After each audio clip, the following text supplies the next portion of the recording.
right, boss. Okay, guys, it's Warren Willams at the Czech Conference 2011, and we're here with Rory Mullen. He's an athletic therapist with many top elite level athletic teams. And we were talking earlier about some of the techniques that he uses with some of his athletes, and I just want him to kind of expand on it, just to give you guys a bit of information about the great work that he's doing with these teams.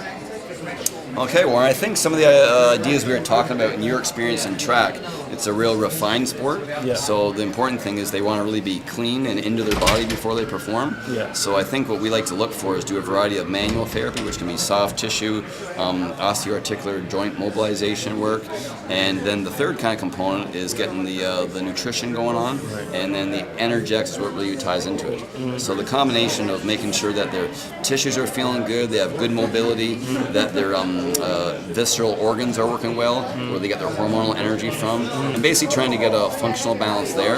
But then when it's performance time, really making sure that they're into their body, they're awake and ready to perform. Because with some of your athletes, the nervous system's so important. Yeah. So that means, can you turn on at the right time? Yeah. Everyone knows when they could be really ready to perform, and then some days they might be flat. So it could be their sleep rhythms. It could be maybe some of the food they had.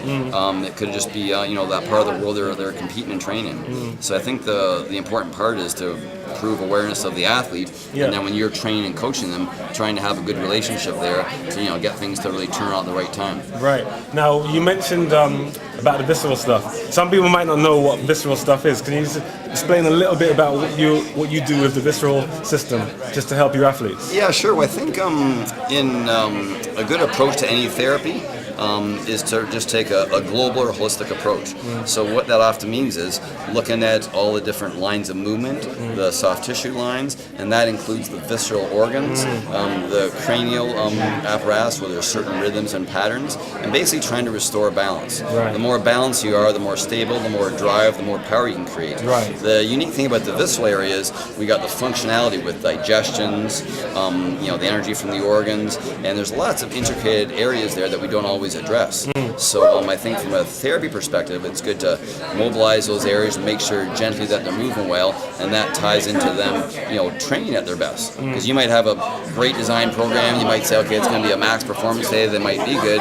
Maybe they ate something bad the night before, or maybe they were flying on a plane and they got a little positional strain. There's just lots of things. So I think the real key is asking them how they feel, and then seeing what works, and then mapping that out. And then you can plug in maybe a manual therapy or a nutrition modification and try and optimize the performance.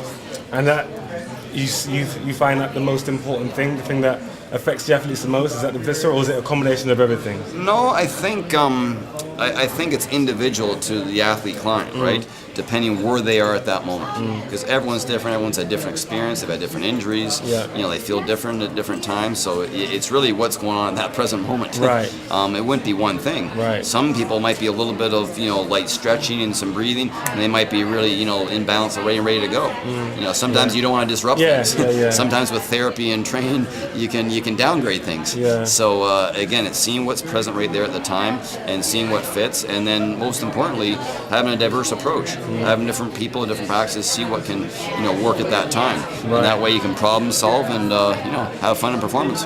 Finally, I think for me, most people, they always go to chiropractors or just have soft tissue work, and that's all they do, and they may address some nutritional issues. But talking to you earlier, when you explained about the organs, moving in specific ways, I've never really heard that before. So it's such a unique approach that a lot of people aren't doing, and I think it's quite unique for you. So just finally, just kind of touch on what you explained to me about the organs moving. Just so they know. Okay. Well, two parts to that. One, there's a wide, diverse treatments and styles out there. In sports medicine, a lot of times it's busy, it's quick, it's on-field stuff, right? Do what you can at the time.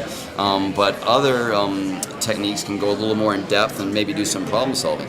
Anytime you have an injury, an illness, a trauma, there's usually a blockage in energy flow, which then affects circulation, almost like a holding pattern.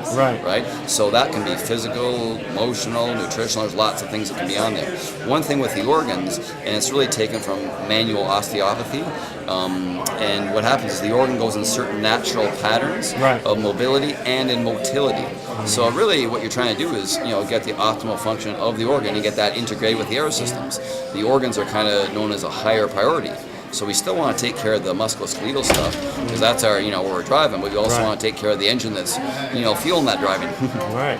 Cool. Well, guys, you heard it here. Rory Mullins is breaking down the importance of a true holistic approach. We're here at the Czech Conference 2011.